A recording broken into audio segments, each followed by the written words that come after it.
मैं एक हिंदू हूँ। आमतौर पर हम अपने धर्म को लेकर न असुरक्षित महसूस करते हैं और न ही अपनी आस्था किसी अन्य व्यक्ति पर थोपने का प्रयास करते हैं। हम सभी को उनके कर्म के नजरिए से देखते हैं, न कि धर्म से। लेकिन आजकल मेरे समाज और मेरी धार्मिक भावनाओं को ठेस पहुंचाना कुछ लोगों की आदत बन गई है। ये की पहली प्लास्टिक सर्जरी इंडिया में हुई है, पता है किसकी? गणेश की। मैं मान गया कि पहली प्लास्टिक सर्जरी आपने करी है, इंडिया में हुई है, तो ठीक से तो कर लेते।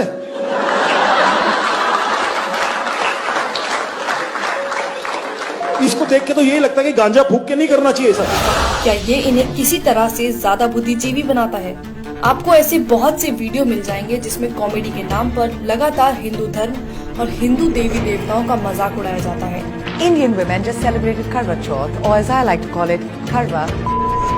और सबसे ज्यादा अचरज की बात तो ये है कि इनकी कॉमेडी में जो आम बात है वह हिंदू है। इसमें हिंदुओं को जिंदा जला दिया। That's bad. मरने के बाद जलाते ना। ये लोग मेरी धार्मिक भावनाओं को ठेस पहुंचाते हैं और लोगों को मेरे ही धर्म के बारे में झूठी बातें बताकर मेरे ही भगवान को नीचा दिखाते हैं और उम्मीद करते हैं कि मैं इनकी घटियापन पर हंसूं। गणपति बाबा मोरिया, शीला की जवानी, गणपति बाबा मोरिया, मुंडी है हरामी। At one point we just start banging our nipples for some reason. मेरा भगवान आया 1.5 दिन के लिए, मेरा भगवान आया 3 दिन के लिए, बाजू वाले का 5 दिन के लिए, बाहर के मंडली का 4 दिन के लिए। दुखता नहीं है क्या यार इन लोगों को? पहले मुझे लगता था कि ये लोग मोदी सरकार के खिलाफ हैं और उनका विरोध कर रहे हैं, लेकिन अब मेरे साथ साथ बहुत से लोगों को ये पता चल चुका है कि ये लोग सरकार के साथ साथ मेरे धर्म को भी नीचा दिखाने की मंशा रखते हैं। एक पवित्र विश्वास को खत्म करना चाहते हैं। मेरे विश्वास और गर्व को नीचा दिखाकर खुद की मान्यताओं को ऊंचा करना चाहते हैं। कॉमेडियन सुरलीन कौर इस्कॉन को मानने वालों की तुलना पॉर्न से कर रही है।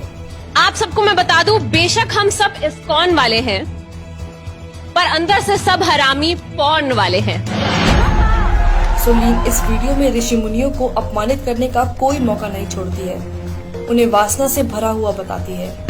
सबसे ध्यान लगा के जो चीज की जाती है वो है मेडिटेशन। मैं नहीं मानती, क्योंकि जितनी ध्यान लगा के हम फोन देखते हैं शायद कोई दूसरा काम करते होंगे। सुरलीन कहती हैं कि संस्कृत का इस्तेमाल करके ऋषि मुनियों ने अपने बड़े बड़े कांड छुपाए हैं। धन्य हो हमारे ऋषि मुनि जिन्होंने थोड़ी सी संस्कृत यूज करके अपने बड़े बड़े कांड छुपाए हैं। कामा ये सब सुनना किसी मानसिक उत्पीड़न से कम नहीं है। कॉमेडियन मुनव्वर फारूकी खुलेआम मंच से भगवान राम और माता सीता के लिए अभद्र भाषा का इस्तेमाल कर रहा है। लाइक अगर भगवान को रिस्पॉन्स करें, वो गाना कैसा है ना, लाइक मेरा पिया अगर है और राम जी डोंट गिव। मेरा पिया घर है, राम जी लाइक मैं 14 साल से खुद घर नहीं गया। एंड अगर सीता ने सुन लिया तो वो तो डाउट करेगी। और सामने बैठे दर्शक बेशर्मों की तरह अपने ही भगवान पर हो रही अभद्रता पर हंस रहे हैं। इनके लिए कितना आसान है हिंदू देवी देवताओं का मजाक उड़ाना, लेकिन जब बात किसी और धर्म की आती है तो इनकी जुबान पर ताला लग जाता है। मुझे समझ नहीं आता कि इन लोगों को हिंदुत्व और मोदी सरकार एक दूसरे के पर्याय क्यों लगते हैं और राजनीतिक पार्टी का मजाक उड़ाने की आड़ में मेरे धर्म का मजाक क्यों बनाते हैं। मैंने तो नहीं देखा कि मेरे धर्म ने दुनिया में किसी को कभी भी हानि पहुंचाई हो। मेरा एक ऐसे परिवार में जन्म हुआ है जहां मेरी माँ आस्तिक है और रामायण पढ़ती हैं। हम गीता का पाठ करते हैं। हम छोटा गणेश और महाभारत देखकर बड़े हुए हैं। ये मेरी खूबसूरत यादें हैं जो बहुतों के साथ मैंने साझा की है। हम सब जानते हैं कि हिंदुओं का इतिहास ऐसा नहीं है जहाँ किसी का कभी उत्पीड़न किया गया हो,